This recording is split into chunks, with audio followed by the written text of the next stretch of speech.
Oh, come on, Dude, man. so around. I'm super excited to have you on, Fred, because Clay was telling me you're a big vodka guy. So, I want to talk all things vodka soda, vodka tonic, Right on. Yeah. lemon drop shots, dirty It's martini. amazing. Vodka is a really great toilet bowl cleaner.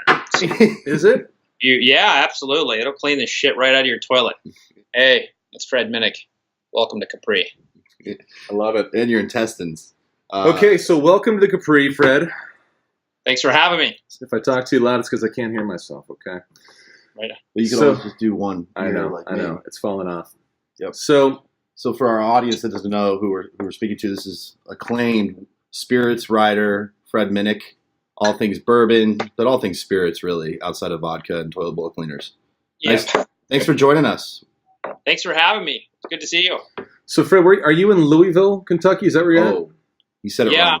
I'm in the heart of the spirits capital of the world, man. We're right here in Louisville. So we Louisville. make we basically make most of the stuff you drink out there in a distilled spirit fashion. You got to tell him how to say it right, though. He said Louisville. Did he say Louisville? He said Louisville. I'm deaf to when people mispronounce it. It's called Louisville. Louisville. Louisville. Gotcha. How far is that from Keeneland and all that? Where they do all the horse? About an hour. Horse So training. Keeneland's in Lexington. Let me ask you, let's just go really quick into it. Have you ever done a tasting while someone was studying out a horse?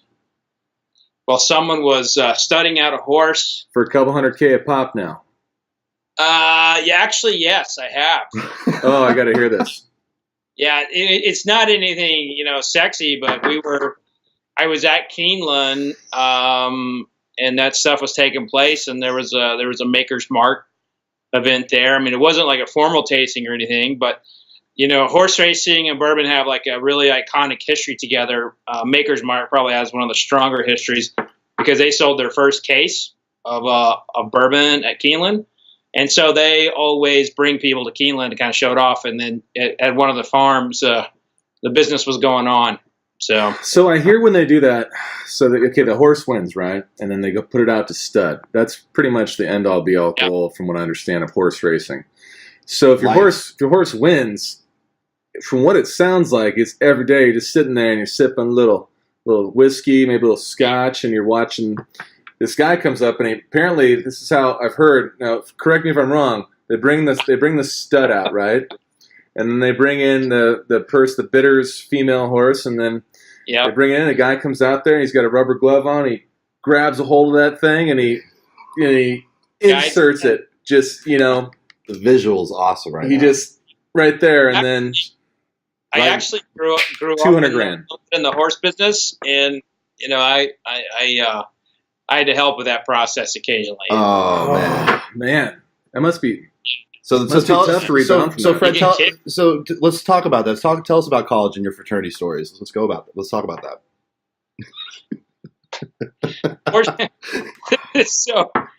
So my degree is actually in agricultural communications. So, some of my classes did require us, animal husbandry and that sort of thing, and genetics of animals and how to pit one animal with another to get a muscle yield.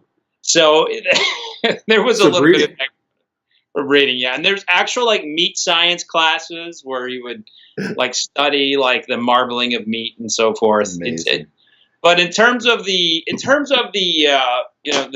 fraternity stories, a lot of times we would have we'd be drinking a little Keystone Light, and then somebody would get the nerve to go steal something from another fraternity, and then we ended up somehow at a club getting a fight with the other fraternity or something. Just typical college shenanigans.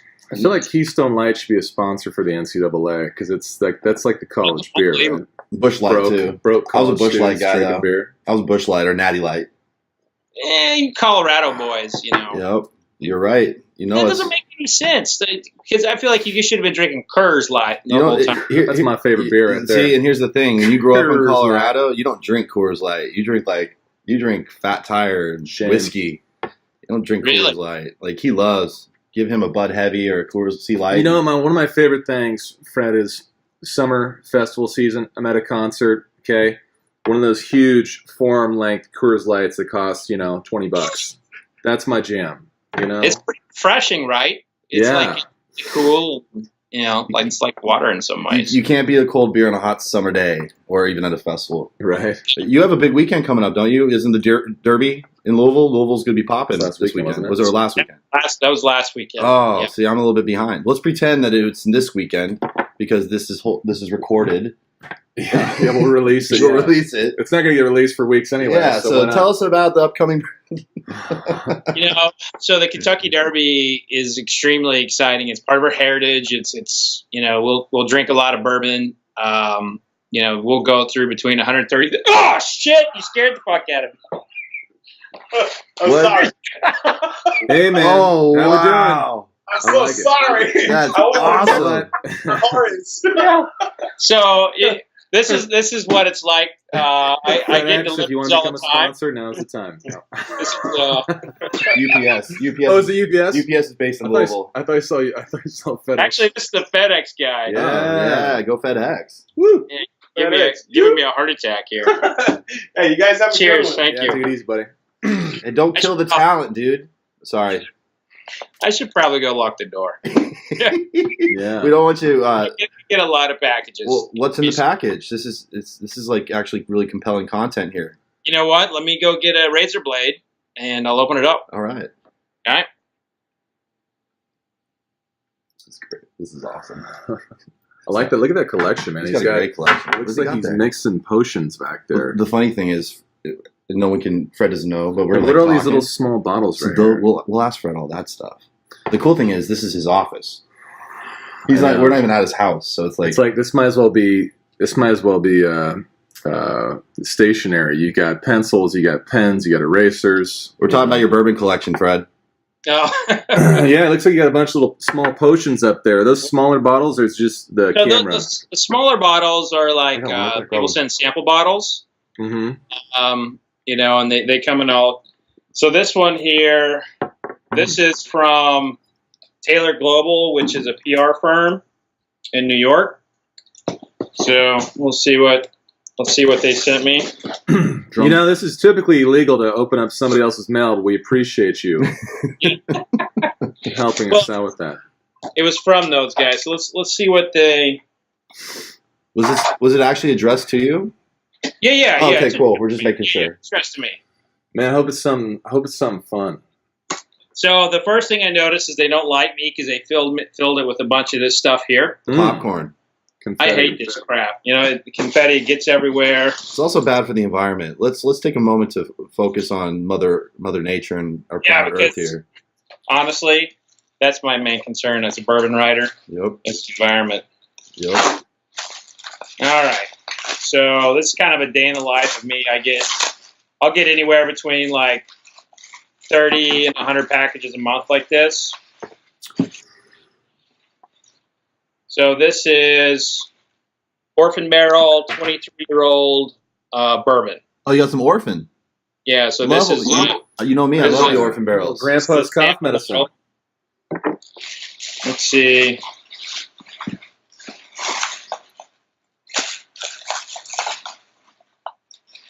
Fred That has dude the really best- scared the shit out of me back You have there. the best job in the world. It's like, here, just send me booze. I want to taste it. So when they go ahead. It's a pretty good job, but a lot of people burn themselves out. They drink too much, or they don't pace themselves. And if you don't do it right, you can burn yourself out pretty quickly. How many people in your industry going off of that are you noticing now they're kind of turning red? You ever notice that when people drink too much, they start turning red? This is a 24-year-old Orphan Barrel, so this will be fun to taste later. You know what? There's, about 10 years ago, there was only about 15 of us. Now, it's a pretty growing profession, and you have a lot more people who are professionally tasting, and a lot more people who are writing features about spirits, and it's becoming more of a, similar to like food. in the 80s and 90s and wine in the 90s. So you're starting to see like some growth patterns. But, the difference with like spirits is it's like so much like other types of beverage are very marketing centric, but spirits is almost like, it's pure marketing, so like this, this is a brand, just random brand I picked up, Tanner's Creek. There's not, they give you a story of, basically they're spinning a story, but it's really the same whiskey that a lot of people buy, and they just blended it differently. And that's the majority of American whiskey. Is a lot of it's sourced whiskey, and people just come up with like fake backstories to sell it. Well, I want to get to all that too, Fred, because we want to spend a lot of time talking about the bourbon, the whiskey, the spirits, and all that. But to get us to this point, how did you start? I know Eddie had a lot of questions because you've done a lot. You've had a lot leading to this moment. You've done a lot, so you have a lot of books out for a young guy. Yeah, a lot of books out. So my story really begins actually, when I was a kid.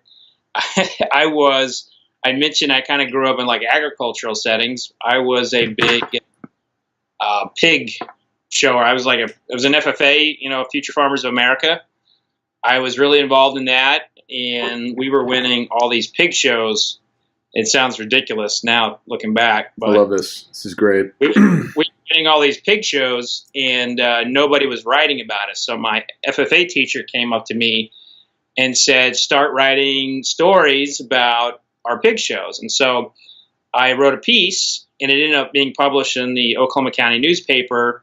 And I saw it like that Thursday, and it was like I just completely changed what I wanted to be when I grow up. And that at the time I wanted to be a veterinarian. When I saw my name in print, I was hooked as a writer, and I just kept writing and writing and writing. And I thought I was going to be a sports writer. And I was writing a lot about sports, and I did a lot of I wrote for the Daily Oklahoman as a sports writer. I was their copy editor, and this was about the time when the internet was coming out, and I started looking at like what people made, how much money they made. And as much as I love sports, I saw that there was like no way I could really earn a strong living. So I decided to go into what kind of like where my foundation was, and that was agriculture. And I started writing about basically forestry. So my first job out of college was I was writing technical stories about forestry, which fast forward a little bit, it helped me a lot with understanding cooperages and barrels and how bourbon is made in the barrel. And so I moved to Wisconsin, and I was in the National Guard at the time, and we got orders, pretty quickly after I moved there to go to Iraq. And so I spent a year in Iraq, and that was in basically my deployment time was 2003 to 2005, and we got home, and I processed out of the military, and I left that job I was at in Wisconsin. I moved to Kentucky, and I couldn't get a job. Like the only job I could get, for my profession was this random trade publication that needed an editor for a new magazine that covered food, and I took it. And when you write about food, you eventually write about alcohol. And, being in Kentucky, wrote a lot about bourbon. And my first bourbon story was published in 2006, and it just kind of kept taking off. And my first whiskey book came out in 2013. There's this one, Whiskey Women. Whiskey Women. Yeah. And this is kind of like my show copy because it's got Maker's Mark wax on it, because Maker's Mark has a big part of it. And so, that was like 4 or 5 books ago. So very cool. That's kind of how it all started. But, some of it was strategic, some of it was luck. But I'll be damned. It's kind of like, Clay said at the top, is like, it's the best job in the world. It's the truth, because I get paid to drink. Were you very knowledgeable when you started writing, or did you learn how to properly taste and profile it? When I drank a lot of bourbon prior to writing about it professionally, I wouldn't say it was very responsible consumption, But when we were in Iraq, we actually had a first sergeant who did a special mission to go up to northern Iraq, the only place where they had bourbon, and he bought a bunch of bottles of Maker's Mark and brought it back. Wow. I never got access to it, so now he's always calling me like, "Hey, what should I get?" I'm like, "Fuck you! You never gave me the Maker's." But but no, I was not. I wouldn't consider myself a connoisseur before I started studying it, and I think that's really how most people were when they kind of grow up and get into alcohol. Is you don't really learn how to drink it properly, and when I started studying that, it all started changing. Yeah, go ahead.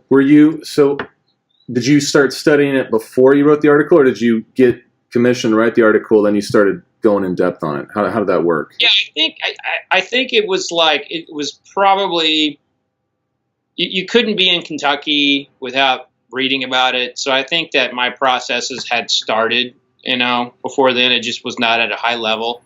And, I was spending $40 a bottle on bourbon back then. So I would get, this is funny, like I would be complaining about getting like a Rip Van Winkle for $40-50. And now it's like you can't even find it. I have a bottle right there. I have a bottle right there behind Eddie here.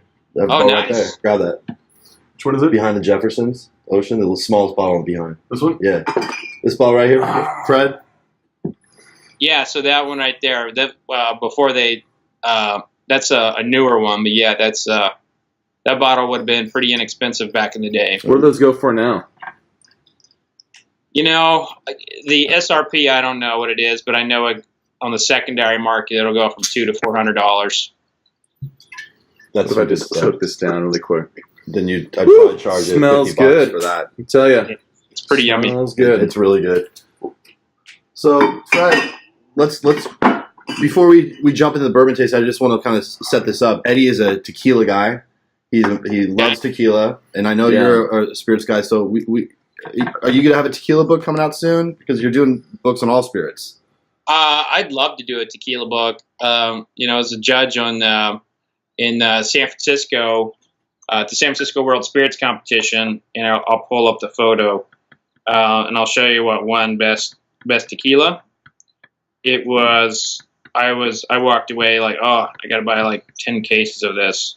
But I'm a real big fan of like the silver tequilas. Yeah, me too. I like them before they touch the barrel. Like I feel like tequilas are better before oak touches them.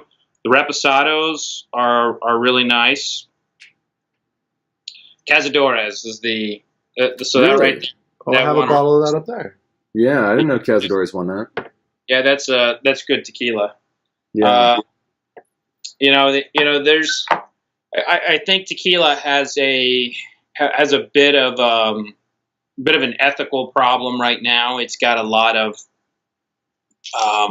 There's a book out called "How the Gringos Killed Tequila," and what people are finding is that a lot of the agave is not really, they're forcing agave, pulling the agave plants too early, and so there's some concerns there about the potential downfalls of tequila because of all of its popularity. So, I talk a lot of my friends in Mexico don't like where tequila is heading, and they don't quite know. They like that it's popular, but they don't like the qualities that are coming out right now.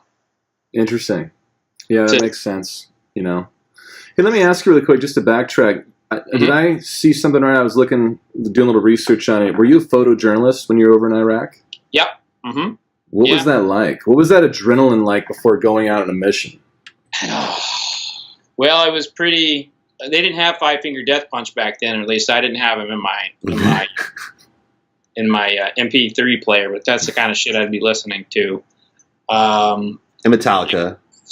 It was crazy. It was like, we would go out.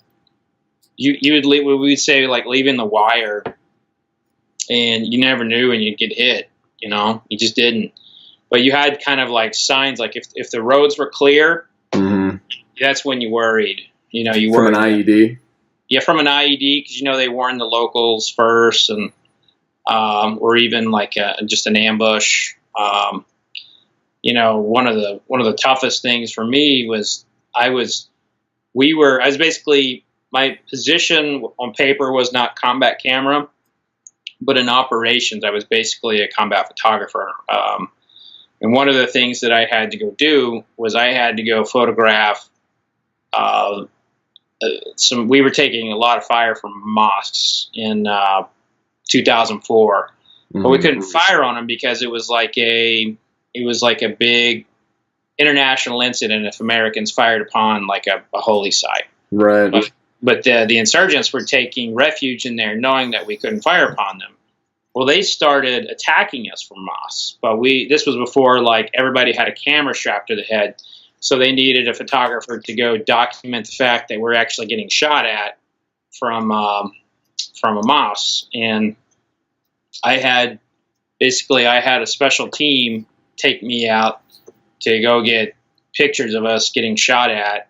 And, my unit ended up getting ambushed, and an RPG fell in front of me. Like they fired right at me, and then, it almost killed me. Damn. So. Damn. Yeah, fortunately, it did not detonate. Well, thank God, man, because you're here, you're talking to us, and you got a lot to give. So. I'd be bummed if Fred wasn't here because he's my friend. Yeah. Now, okay, let me ask you really quick before we move on to the whiskey. Now, when you're doing the combat photography, are you? I mean, that's got to be such an interesting urge. It's like, do I take the picture or do I grab my gun? Picture or gun? Yeah, there were moments I had to make that decision, but you realize that you got a 50 cal by you got a 249 by you, and you've got if people around me had started falling, then that's when I think you take that a little bit.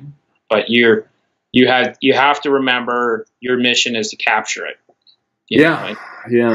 And like if and I'm also attached in those scenarios. I'm also attached to, like I was attached to an SF unit once, and I was attached to a lot of infantry units. I had not trained with those guys, and so I'd get attached to them, and they had never trained with me before.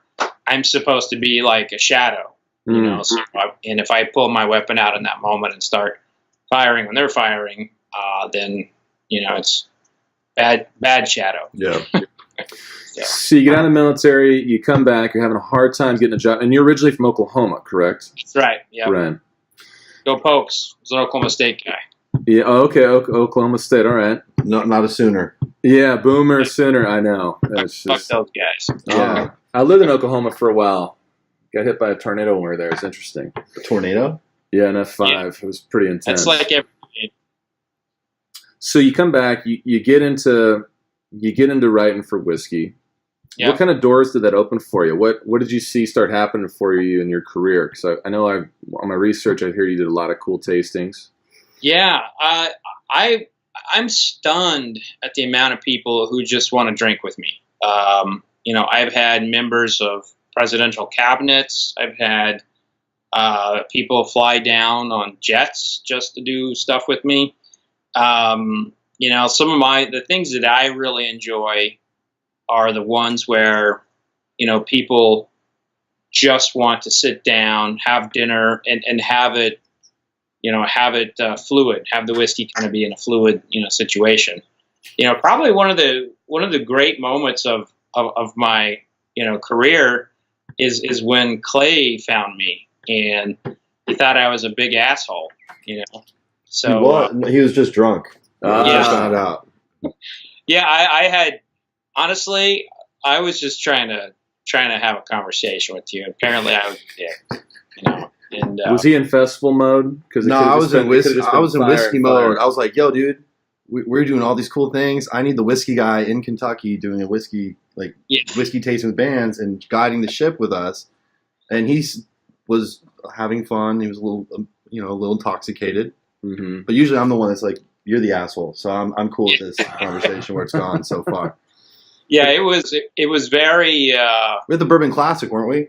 Yeah, it's the Bourbon Classic at some side party, and it was very unique. And he reached out to me sometime later, and I was like, yeah, whatever. And then he called me, and then the ball started getting rolling. But I got to do some really cool tastings last year with bands, like ZZ Ward, Sean James, who I think both of those artists are really killing it right now. I love Sean James. Yeah, it's like Bourbon and Beyond. Like Fred is like the bourbon authority for the Bourbon and Beyond Festival. So Bourbon's a headliner. There's your headliner. He's right there. Look at him. Boom. Sells you tickets. Boom. Yeah. So, moving on from that. Okay, can we drink bourbon yet? We can. We're getting there. Okay. See, so here's my thing about whiskey, right? So, it's got a great romance to it. It's masculine, I just got really sick on Jack Daniels in high school. And so I can't even, and Jack's, I'm not to knock Jack, but I drank too much of it. And so for me, it's kind of like that tequila story that everybody has where it's hard for me to overcome. But I have had some different, whiskeys with clay, and they have tasted pretty good. One of the problems whiskey has is that it doesn't have the margarita. Like they may have a tequila story, but they still drink margaritas. Mm-hmm. There's not like a batch, large scale cocktail that really works. I think that's changing a little bit. I think bourbon slushies are like I think that has potential to be like the margarita of really whiskey. Good. Oh, really? They're really good. And 7-Eleven should do a partnership with Jack Daniels and do 7-Eleven Jack and Coke Slurpees. Yeah, that whole driving and drinking now is just no. Well, I mean, it's a tough deal. What do they put in the What do they put in the slushies? What kind of mixes? What kind of mixtures in there? You're looking at usually you have like a sweet, so it'd be like a nice brown sugar, and then you'll have like an acid. It's usually lemon, and then maybe like a ginger liqueur. And just like ice, and then it'll just like churn it up, and it sounds easy and simple, and it's just delicious. There's an incredible bourbon slushie. If you're a fan of Red Bull energy drinks, they do one at Forecastle Festival, which is in Louisville, Kentucky, with Four Roses bourbon, and it's the most delicious thing. They put them in these giant metal cups. You can walk around this festival with them, and you drink and you get brain freezes, but you're getting drunk at the same time. It's pretty rad. It sounds like a great time. Yeah. So you're talking the layman of layman right here of whiskey. So obviously Clay has a black belt. No, I'm a high brown. He's a high brown belt in whiskey. He's a high brown of whiskey drinking and tasting. Hence the collection in the background here. Yeah. What would you say for someone like myself who maybe doesn't know enough about whiskey? Everybody's starting to drink whiskey cocktails though when they go out, right? You've got your old fashions, your Manhattans, kind of run me through the basics of what to look for, when ordering. Let's say I'm going to order some whiskey at the bar, right? Maybe if you just give me the hard, fast. You should, Fred. You should start telling them the difference between whiskey and bourbon. That's the first part, right? Well, I think those are. I think that's kind of the he's asking more about a flavor perspective. Oh, okay. Yes, I feel like Eddie needs to kind of understand what he likes, right?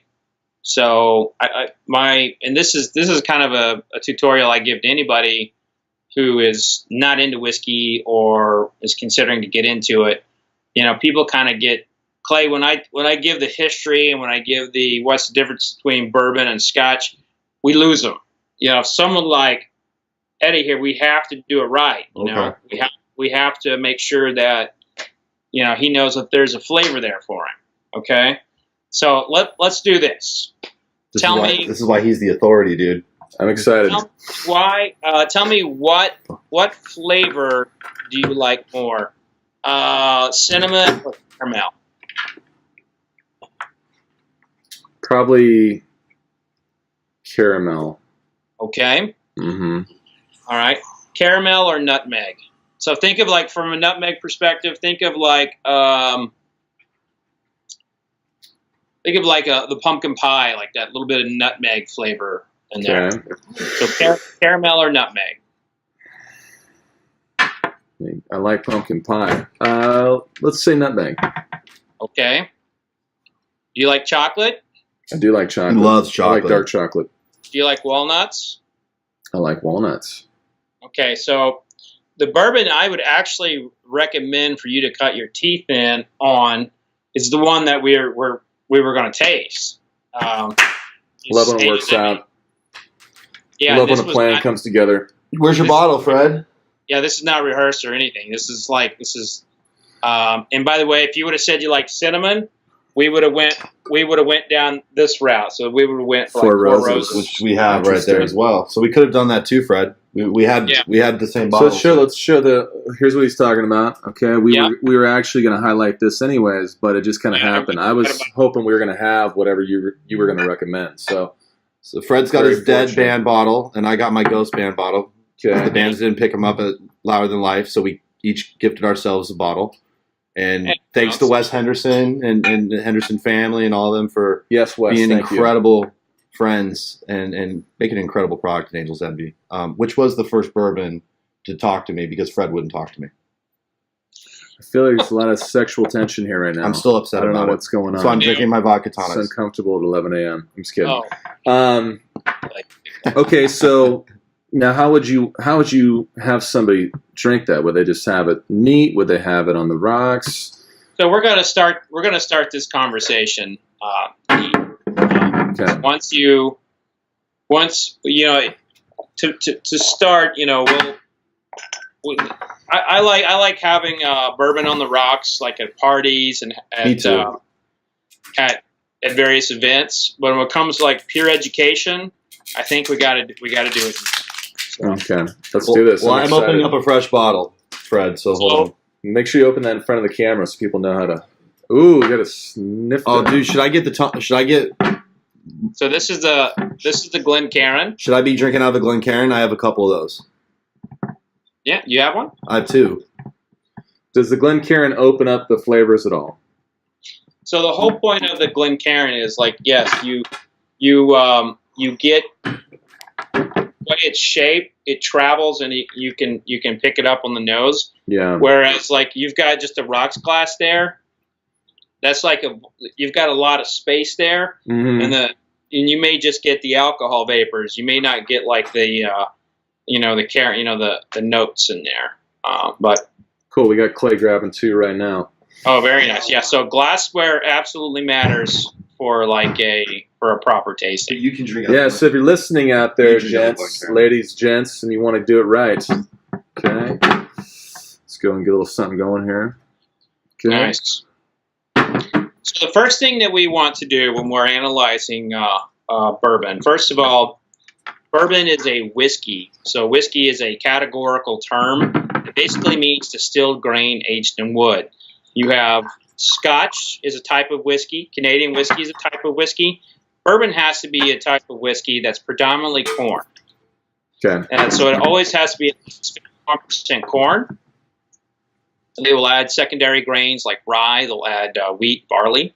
And then it's being distilled at no higher than 160 proof. And the reason why that's important is vodka is coming off the still about at 190 proof and above, which is the same proof point as ethanol, Clay. So when you're drinking vodka, you're drinking something that's created in the same fashion as ethanol. Just remember that. It's pure gasoline.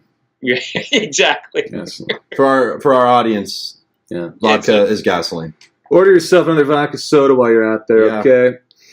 And with then, a twist. Then it's going into after it's off the still, they will cut it with water, and they call that proofing water, and then they'll put it into a new charred oak barrel every time. And that new charred oak barrel is really what separates bourbon from the other types of whiskeys, because Scotch is going into used barrels, Canadian whiskey is going into used barrels, so all these other types of whiskeys are going into used barrels. Okay. And so that's why when we study bourbon, it starts with the color. When it goes into the barrel, it's as clear as the water from your tap. Now, Angel's Envy is a unique type of bourbon. I'll explain more about that in a minute. But normally we assess that color, and the darker it is, usually means the older it is. And if something is of a straw color, then you know it's pretty young or it did not do very well in the barrel. And that's just coming from the barrel, right? After sitting there for a while. Okay. Every bit of the color is coming from a barrel. So every day it's in that wood, working in and out, getting a lot of those, getting all of that color and the majority of its flavor and aromas. Okay. So the next thing we do is I like to swirl it around, and just like wine has legs, bourbons will have legs. And you'll see, I call it the stick. it's like dripping down all. Yeah. So you can see the stick. This can be an indication of like the robust flavor that awaits. I like to see the legs be nice and tight and long. Me too. That tends to be a good indication of Are we still talking about bourbon? I got some tight, long legs on it. Look at that. It's like Yeah. perfect We're lines. talking about bourbon. And so the next step is the aromatic property. So we just bring it to the nose and kind of waft it around a little bit. And when you do it, you want to smell it with your mouth open. By doing it with your mouth open, Whoa. you're picking up more than just the alcohol Whole fumes. different deal. And tongue on the roof of the mouth too, right? what's that? Do you do the tongue on the roof of the mouth? Is that a thing you Yeah, do? you can taste it. You can taste it. Like everyone's different. You know, some people can't touch the roof of their mouth with their tongue. It's a very weird. Like some people have like inflexible tongues. Some people are bad kissers. Some people, I think those people. What? Huh? Not me. What? Some people are bad at other things too. Yeah. With their tongue. I think people with small tongues should have handicap parking because that sucks, man. I keep trying to open up my mouth and I keep slamming shut every time I suck you on my nose. Is there a technique to that? I think when you put your tongue on the roof of your mouth, it helps keep your mouth open. You got it. I got a little bit of mustache in there though. I Mustache. gotta clean this This thing. is- what I'm getting. I'm with it. Our bottles are exactly the same. Mine's probably had a little bit more taken out of it since yours is new. But I'm getting a lot of roasted pecan, roasted walnut, very nutty stuff. Some caramel, some leather. I know Clay likes his leather. Oh yeah, Man, love leather. something happened in my nose a long time ago. A marshmallow on an open fire. Do you get that? You get like a roasted marshmallow on there? I'm getting. It smells like. It smells like booze. I love it, dude. No, the thing is, No, like, it's got something to it. I just can't distinguish though. I don't have the schnoz for it. I guess. Well, here we go. Here's the next step. Let's taste, and when we taste, Too we much partying, this is baby. a fraternity party. We're not kicking it back. Just want to feel a little bit on the tip of the tongue, in the middle, and down the back. Just kind of let it coat the palate. Now, do you want to aerate it like they do with wine? No, in whiskey, they talk about doing a chew, which is going which I'm doing right now. I'm chewing. pushing it around a lot, but do that in a bar and see how people look at you. So, You'd be surprised, Fred. You'd be surprised. well, you know what? When you got this, like I'm when you got underdressed right this, now. it works all the time. So I feel like I'm underdressed for this tasting right now. Suddenly, I No, just like the fact that it's 11 o'clock and we're already drinking bourbon. I know. That's how they do it in Louisville, Kentucky. What's up, 502? Yeah, this is a normal day. Yeah. It's funny. I was doing a conference call. Persons. I've had like one sip and I'm already buzzed. Would say, hold on a second. We can't start meetings until we have a shot of bourbon. No joke. And this was 9 o'clock Pacific time is when my call started. That would be noon your time. I think it's just the culture there. Just you like to have a good time. Well, it depends on who it was, I can't. It's even better when I told you who it was, but I can't because That's good. It's. Well, you can tell me later. I'll tell you off That's the podcast. delicious. Yeah, so you pick up some of that chocolate, some of the walnut. Yeah, and I'm starting to get it now. It's starting to hit my palate. Yeah, so this is what Angel's Envy does is they take bourbon and they finish it in a used port barrel. So port Like some obviously port. has a lot of different sweeter notes. They have a lot of chocolate. But one of the things that port has that a lot of other fortified wines do not is they have a lot of really developed nut notes. And so like I get like chocolate and like walnut in Angel's Envy all the time. So Fred, we're drinking Angel's Envy. I got another bottle that's not.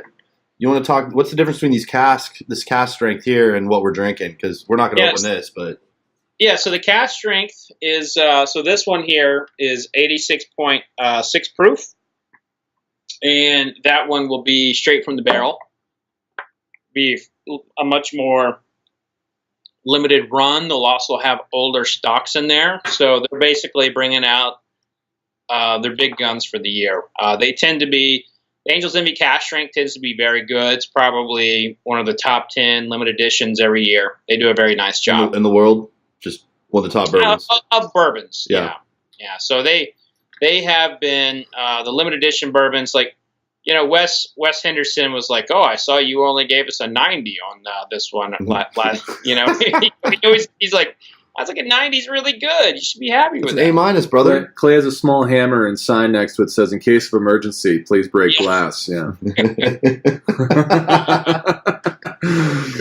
Well, just one sip of bourbon makes the podcast just so much better and flow. So much. Yeah. So I'm gonna. Man, it's getting better. I want to try this. Does it change as it gets more air to it? Similar to What wine will or no? happen? Yeah. Well, it depends on the.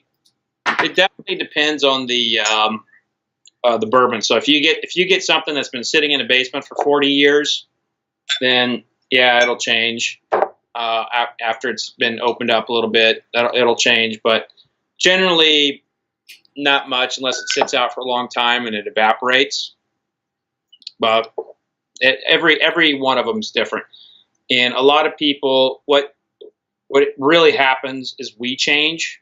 So we have a sip, and we have another sip, and our palate's a little bit more aligned and ready to go, with that particular spirit. That's what I'm getting now. It's getting a little nicer, but I had some coffee earlier, so it's getting a little nicer. That's a great pairing. Bourbon, coffee. Bourbon and coffee. My Listerine bourbon isn't pairing too well, but I've had Angel's Envy. But you smell so nice. It smell great.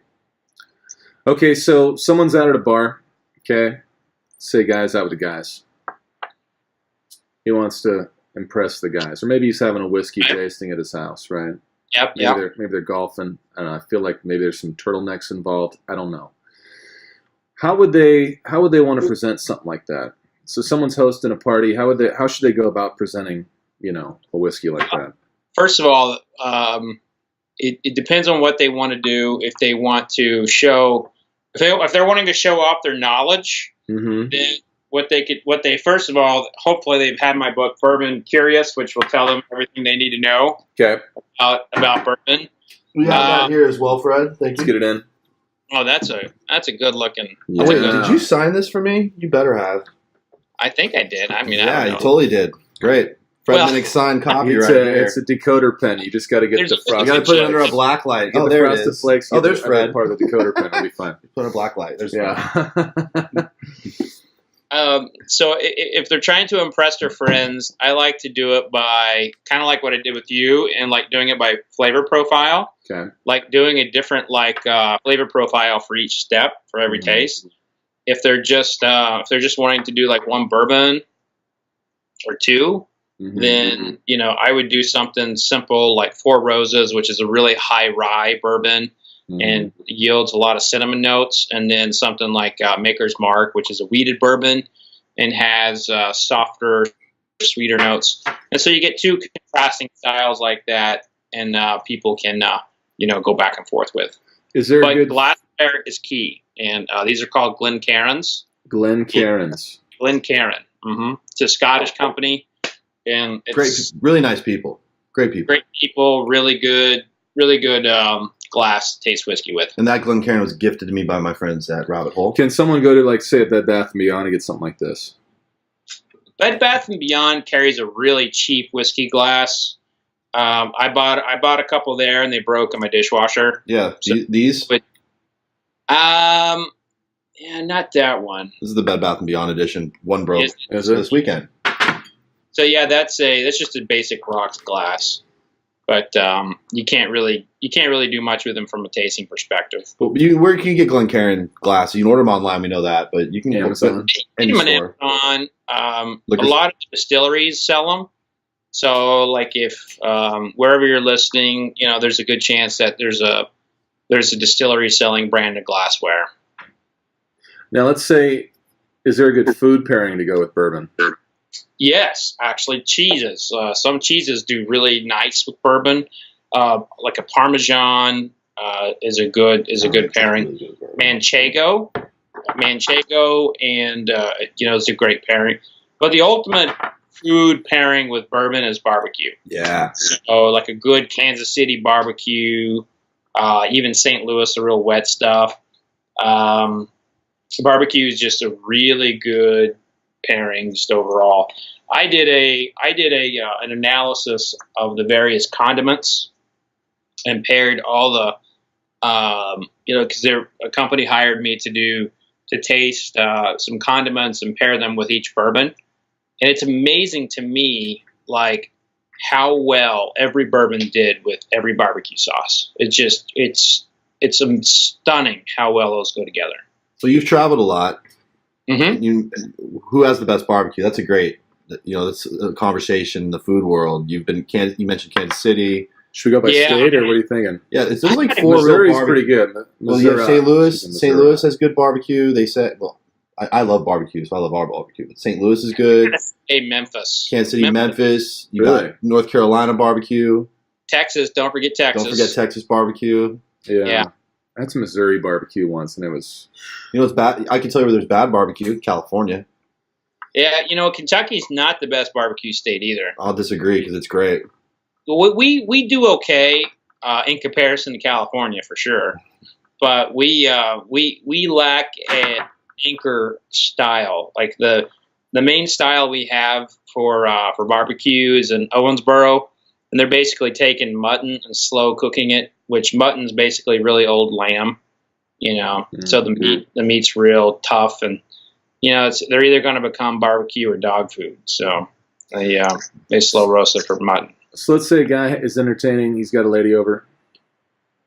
She wants to drink some whiskey.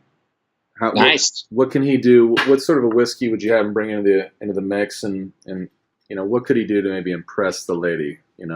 Here's the thing about women is that they will shock you every single time you try this. They love high. Usually, when you do a proper tasting with them, what I have found is women love high proof stuff. They actually have better senses than us. They have more, like nasal receptors. They can smell better than us. Most of them have better trained palates. And so, like, the stuff that's coming straight out of the barrel tends to have a lot more flavor in it. But, people often can't detect it because of the alcohol proof. Well, I've been to a lot of blind tastings where women picked Booker's, which is basically a straight out of the barrel bourbon. And my wife, she's a staunch whiskey drinker, and that's her favorite bourbon. Really? So, yeah, I don't be afraid to go for the higher alcohol stuff. Yeah, I think the big problem is that when it comes to women and whiskey, everybody wants to try to market to women. And I think that's the wrong approach. I think the right approach is just serve them bourbon. See what they like. They don't like frou-frouing it up and putting it in a pink glass or whatever. They just want to be, it's a product. There's no real. Every time a whiskey company has attempted to market to a woman, they failed miserably because they didn't understand how much women just like whiskey. Right. Interesting. I refuse to go out with a woman that foo-foos her drinks. So all the women out there, if you're a whiskey drinker, you're a winner. So what would be a cardinal sin then for a whiskey cocktail that just takes away all the beauty in it? Would it be mixing it with Coke? Would it be how do you feel about old fashions, Manhattans, mint juleps? How do you feel about those? Old fashions. Yeah, love them. I like a whiskey and Coke too. I don't think there's really a cardinal sin. To me, the big one is when you use a ridiculously expensive bourbon for a Coke. So if you're doing a Pappy Van Winkle and Coke, then just get Jack Daniels and Coke. So bartenders out there, slap your patron if they do that. So here's a fun story for you. That one time, a bartender told me this story that this guy wanted Johnny Walker Blue Label, which is their high end, blend, and he wanted with Coke. and the bartender refused to pour that for him. And he's like, "Oh, okay. Hey, and then a few minutes later, he's like, "Hey, can I talk to the manager?" Like, absolutely. Manager comes over. He's like, "How much for that whole bottle of Johnny Walker Blue?" They quoted him like a crazy 500% markup price, and he bought the whole thing. He got the bottle and just poured it all right out there on the bar. And he's like, "It's my fucking money. I'll do what I want with it. Now, I would like a Johnny Walker Blue and Coke." I was like, "Okay, sir." And so Yeah. there's a certain population that just they're going to do what they're going to do, and those same people are spending $15,000 on a bottle of wine and putting ice in it. So, well, in tiki, what's up with the tiki culture now with bourbon? Because obviously that's a little fruity. We've gone into the old fashions and everything else, but yeah. So the tiki culture is predominantly been it's rum's legacy, right? So rum kind of created a tiki culture in the 1930s, and you find tiki bars all over the country. But what people started doing is they started playing around with bourbon and tiki cocktails, and I think some of that was by design. Danny Wimmer Presents started pursuing these tiki bars at the festivals, and it's kind of strangely started taking off. And you started seeing, bourbon penetrate the long-standing rum world, and now you're getting tiki drinks with the funny faces and everything with bourbon. That's really cool. But obviously, the mint julep's the standalone, the old-fashioned mint julep, right? Which came first, the old-fashioned or the mint julep? Well, the mint julep's been around for a very long time. Our first record of it actually being made with whiskey was in 1803, and that's when an enslaved young man was recorded as saying like one of his sole jobs was making mint juleps with whiskey for his master, and so that's one of our very first recordings of the mint julep being made with whiskey. Prior to that, it was just a julep was basically just sugar water. Mint is indigenous to the North America. And so I just kind of added, but we think definitely the mint julep was made prior to that. But the old fashioned doesn't really, start coming into the mid 1800s. So Clay said you have some really interesting history about the different spirits, and what's one of your favorite stories of the history of whiskey or bourbon, so to speak? And this is a rated R program, so we like the dirt. We like dirty. Hey, if you got stuff. some juicy, let's go. Yeah, let's no rules on this show, bud. Like, yeah. Okay, no kids watching this. At least we don't think okay. So.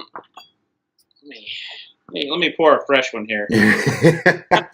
Should we? Should we pour? Should we do? It'd be rude if we didn't. Yeah. So let's do this. I didn't really care for that 24-year-old that I just poured. So I'm gonna go. Do you want to do? Should we have what's another whiskey that I should have Eddie try that's not Angels that I might have? I got a Four Roses. I got a Buffalo Trace.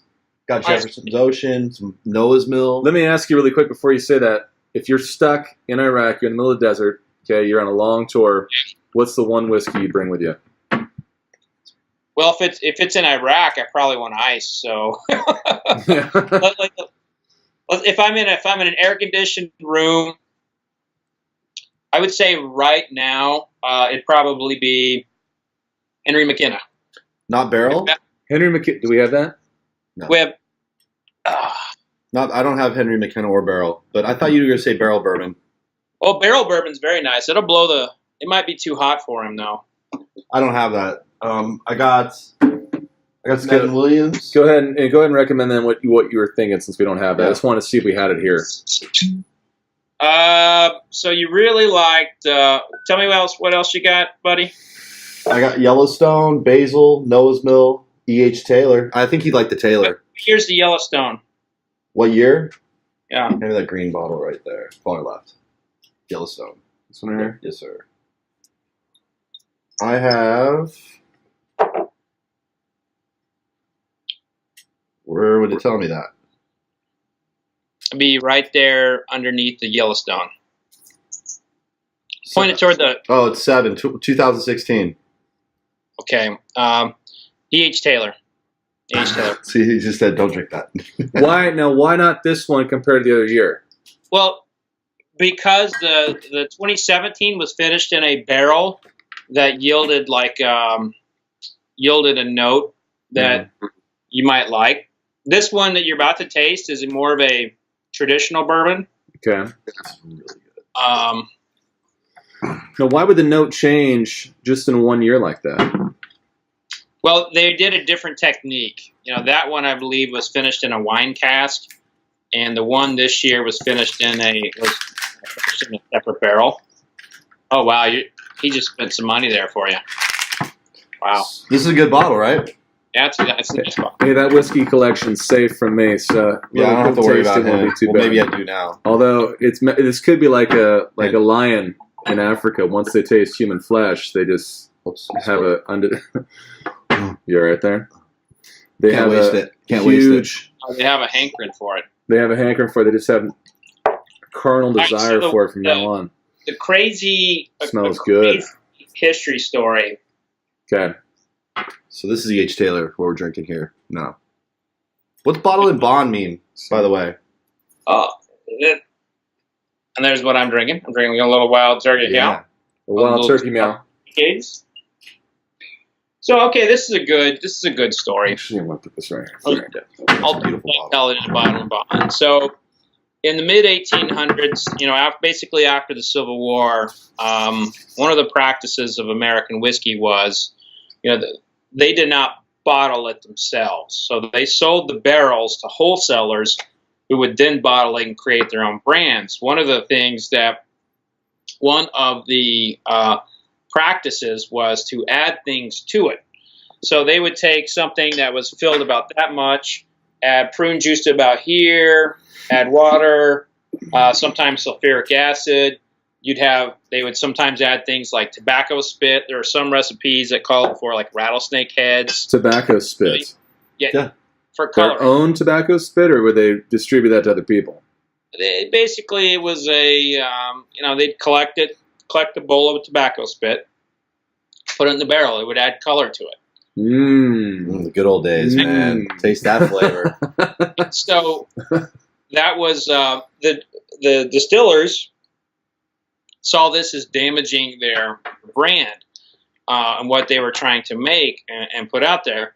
While the physicians who were prescribing whiskey were also finding that this adulterated product didn't have a high efficacy, for their patients. So this was in a time where if you got bit by a snake, or if you were pregnant or had gout or cancer, you drank whiskey. That was like the cure-all for the time. This was before penicillin, Tylenol, all that. So whiskey was the drug of choice by the doctors. And so the distillers lobbied to Congress to have an act that would actually protect them and allow them to bottle their own stuff, and to give the consumer like a guarantee that the product was good. And that ended up being the Bottle and Bond Act of 1897, which means it has to be at least 4 years old, distilled at one distillery in one distilling season, and bottled at 100 proof. There were a lot of other things, like you had to identify where the distillery was from. There was tax strips associated with it. But the Bottle and Bond Act was actually our country's very first consumer protection legislation toward food. About 10 years later, they started looking into further defining and protecting people from bad whiskey and vaccines and meats. And there was a distiller called Duffy's Pure Malt Whiskey. He was telling people that his whiskey, if you drank it, you would live to be 160 years old. And he'd have all these testimonials from old people saying that his whiskey would, save their lives and help them live long, healthy lives. And Congress and the president didn't care much for that, so they pursued the Pure Food and Drug Act.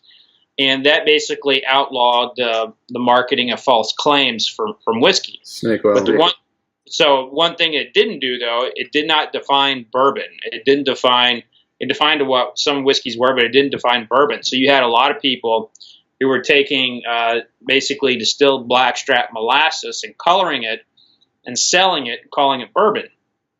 The government would sue those distillers several times, but they kept coming up. And when President Taft took office, his first 7 months, he studied bourbon, the distillation techniques. He studied the culture of it. And he gave bourbon the very first federal definition, and that would have been in 1909, 1910. So President Taft is actually the only president who's in the Bourbon Hall of Fame. And that's why we have this band over it. Well, that would actually that now is more of a fanciful thing, but back in the day, that band was actually a tax strip. That was how they knew that they paid their taxes, and it also was a way of showing that there was, that it hadn't been open. But President Reagan did away with the tax strips in the 1980s, so those are no longer necessary. So brands do that voluntarily to kind of give it like a vintage appeal. It's a great bottle. It's one of my favorite bourbons around. I'm glad. And when we were drinking the Angel's Envy, I knew you were going to pick that one. I just had a feeling. And just so this is the Colonel right here, right? Yeah, that's Colonel Taylor. He's on He the was top very too, I think, important isn't for the And his for name's Edmund. Eddie, already partial to the guy. He's got a nice beard. Okay, I got a huge head. Can't wear top hats, but so far I like. It's a great label. It's a great product. Very nice. Then now it's okay. So we already opened the Yellowstone. We didn't go with. So No, he said this. He said you like the Colonel better. Okay. and that's just based on what your kind of like our tutorial and your flavoring, what you like. So take me through this here. Take us through this. The same thing again. Well, he's not there. He can't. Oh, he's do not it with us. Oh, he's he not drinking can't. this. Oh, he's not drinking it. Hold on, let me see if I have any Taylor. I got a small batch, Mr. Minnick. Yeah, I don't think I have any Taylor, boys. You remember you do the smelling, you waft it. So it's similar to the Angel's Envy. Just do the same tasting process. Yeah. Just do that. I'll school him after the podcast and give him a refresher course. So that has a little more alcohol, right? No, I think this is 100 proof. The Angel's what, 90? 86.6. Yeah. 86.6 proof, yeah. Yeah. So Angel's It's a higher definitely proof, lighter than alcohol. but it's smooth too. Yeah, it's just got a little more of a. It's a little more hot. So- I guess it's so hot, right? When you can taste a little more of the. So one of my exes, this was her favorite because it's high proof and flavorful. Kind of like you. Me, high proof and flavorful. So much tension. I told you so I'm the- much tension. I in this told you I'm the podcast. sexual. I dig I it. told you I'm the sexual marketing tool for the show. It's right here. So now, when you're tasting it, do you? I know. I believe it's with wine. You don't want to put your hand on the glass. Does it matter with bourbon? No, a lot of wine principles don't apply because switch over. It's a distilled spirit, whereas wine is just fermented, and there still can be active yeast. That's not the case with bourbon. So Fred, when you're drinking bourbon and you're working, because drinking bourbon's work for you, so we'll call that work, even though it's fun. What are you doing? You watching sports? Like, what does Fred Minnick do for fun when he's tasting these bourbons? Well, it depends on how if I'm rating something, I try to have like no music. I try to have very quiet. No smells around me. I don't want to be influenced by anything. So it's just me and the glass, and hopefully peace and quiet, and an occasional UPS man. So That scares the crap out of you. well, that one scared the shit out of me. He just walked right in and like, hey, look, I actually thought I locked the door. So Did you answer which whiskey you wanted to, which bourbon you wanted to take to have in the middle of the desert? yeah, it was Henry McKenna. Yeah. Henry McKenna. Henry That's what it McKenna is was. kind of like my house. Yeah, and I would, that's one where I would. It's great every time, and it's a great bourbon. Very cool. So, tell us what are you up to right now? Are you obviously do tastings? You've got your books out right now. Are you working? What are you working on right now? What's going on with Fred? So I've got I got a new book that's coming out now. It's mead, and this is the history of basically distilled or fermented honey. A lot of Viking stuff. Yeah. A lot of ancient. Peeps Ancient up. Vikings. Come on. Yeah. Vikings. A lot of ancient Ethiopians, and some. It's kind of a change of pace for me, so it's a lot of fun. I'm trying to get a couple things off the ground with clay. That I think will be a lot of fun. Can't talk about it yet. Can't talk about any of that. Yeah. So, but as a big believer in Fred and loving Fred, Bourbon Curious is a great book. That's Rum Curious. Oh yeah, that too. Rum Curious. Rum Curious. Oh wait, wrong book. Bourbon Curious. That's Rum bourbon. Curious. There That's we go. just bourbon. Here's Rum Curious. I'm curious about rum. Here's Read bourbon. the book. Here's Bourbon Curious. No, right Bourbon here. Curious is here. Oh Wait, wait, you no, also have one about your combat photography too, correct? That I saw. Yeah, it's called Camera Boy. Are we missing any books here? Yeah, all of them. Yeah, his signature on the books. That's what we're missing. Now, how does it work with folks reaching out to you for tastings? Because I hear you do a lot of that. Do they just reach out to you via email? How does that work? Yeah, a lot of people just reach out to my agent and book me that way. Some people will reach out to me, like Disney just reached out to me to do a tasting. Awesome. With their staff. They just emailed me directly. Are these the people inside the costumes? So they're like, you're gonna sit there with Goofy, Donald. No, these are like the actual bartenders. Like oh wow. They want to try and train their bartenders. No, one of the big things is like I get a lot of random fucking phone calls.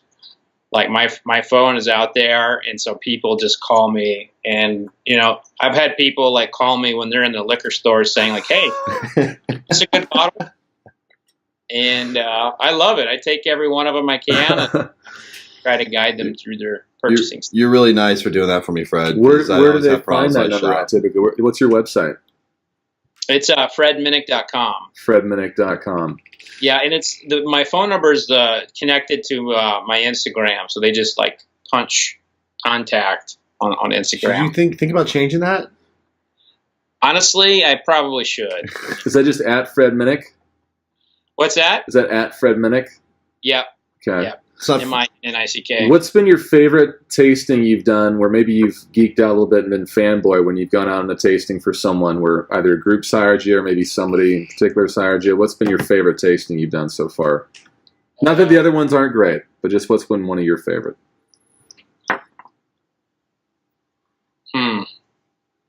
I think I know the answer, but I'm going to let you answer it. What, you? Yeah, Clay's pressuring now. No, not me. Who do you think the answer is? No, you answer it, and if I'm right, I'll tell you I'm right.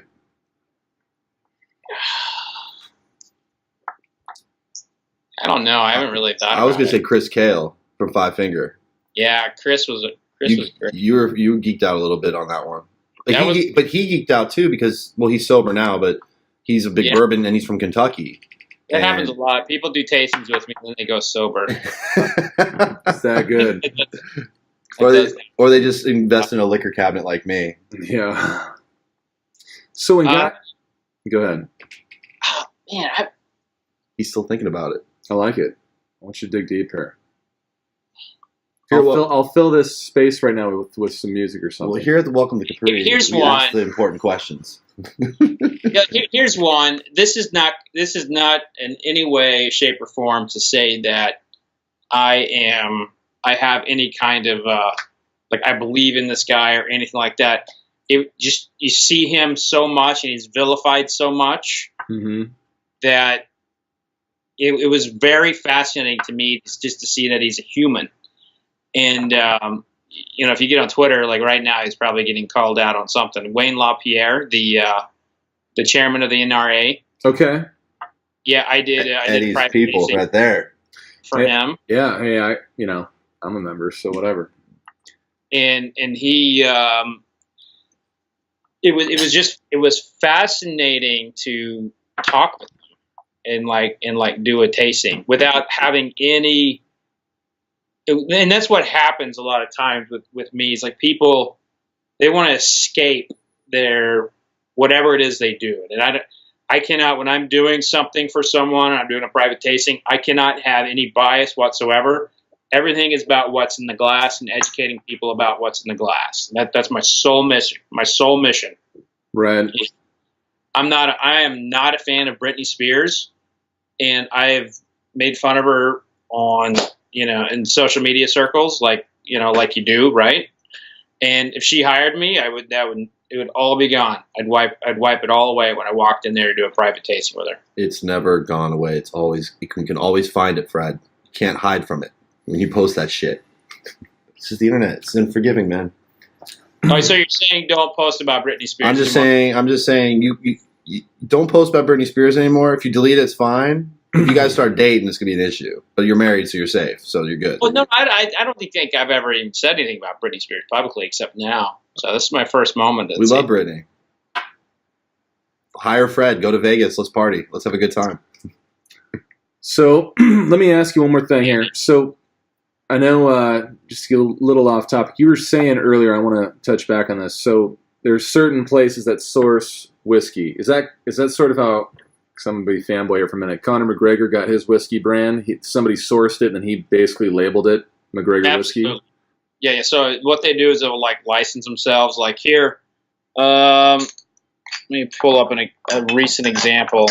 Well, Metallica just did that too, right? Yeah, this is Bob Dylan's Heaven's Door. There it is. Yep, I've heard about that. Is it good? How is it, Fred? Or you even put out the I rating haven't yet? even tasted it yet. You guys want me to taste it on air? Fuck yeah. Do it. Let's hear it. Hold on. Should I get the right song? Should we be listening to Knock on Heaven's Door while Fred? Yeah, or we can sips put this? it on. But we'll just do that. We'll pretend. I play guitar. I can play the song on guitar. Can you? I can. Ooh. So this is their double barrel American whiskey. What's double barrel means? It was barreled twice. Right. So this has like a nose of like Flintstones. Like vitamins? Like a Flintstone vitamin nose. Really? Interesting. That's cool. And kind of a cotton candy getting made, like when you're at the circus and they're dipping that cotton candy. There's like a smell that comes out. Okay. And then really sharp wood, so like oak, like cutting open an oak tree. You can smell that kind of oak there. How long did it take you to get your nose adept at smelling whiskey? Let me get through this, and I'll yeah. But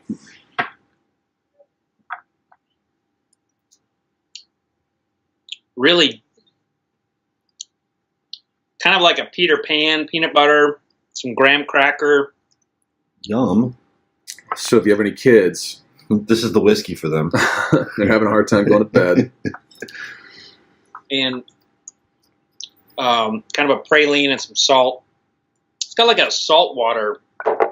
Is it sweet? Is it sweet? It's more. It's more. It's not spicy, but it's not sweet either. It's more savory. So it's different. Yeah. Different. You didn't say it was bad. You also didn't say it was good. It's not bad. No, it doesn't suck. I mean, if I'm rating this, I'm probably going to give it about an 85. 85 on the 100 scale? Yeah, it's probably about an 85. Have you ever given anyone a 1? Well, the things that I've given like that level to, It's going to show us. they're not published, but so bourbon is a unique product of the United States that Congress passed that in 1964. But there, once upon a time, that there was Mexican bourbon, and this is a bottle of Mexican bourbon from 1927. Whoa! Stay in your lane. Yeah, Focus on tequila, folks. Absolutely disgusting. It tasted like Brut Cologne. Wait, you've tasted that? I've had, if you've ever had Brut Cologne and you do My this, dad used to wear it. I used to put it on when I was a kid. It tasted like that? Oh, I know. Like. Oh, that's horrible. Yeah, so that probably would have gotten a 5. A But 5? no, anything below a 60 is usually like poisonous, So you as a rater, you're trying to base things on like, first, is it poison? So no, then that's automatically 20 points, right? And then, from there it's like, after that, does it taste like it should be? Then if it does, then that gets you up to maybe 45 to 50, and then is it like palatable? Then that gets you up to 60, and then is it good? And the good measure kind of like is really like how it smells. Do you get any like bad smells out of it? You kind of, when you're nosing any kind of spirit, you start off making sure that it doesn't have any like the bad alcohols, like the higher alcohols in it. And so that's kind of like goal 1, is to make sure that it is not poisonous. But you gave Bob Dylan an 85, and you said it wasn't terrible. Well, it wasn't. It's not terrible. I mean, it's like it is. People would like that. Okay. People like this one.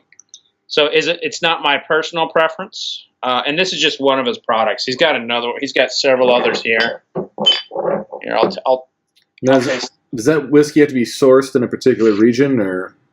Well, it says it's all from the USA, so it has to all be from there. So this is a straight bourbon. And if you take a look at there, you see some floaties.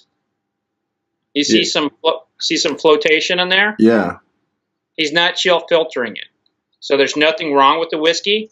That just means that. So these are fatty acids that survive the that he didn't filter out, which sometimes that means more flavor. So this is just his straight bourbon. Another Flintstone note. So this is I have an idea of where he's getting his bourbon. So it might be a trademark of a particular sourcing facility. Okay. This one's actually pretty good.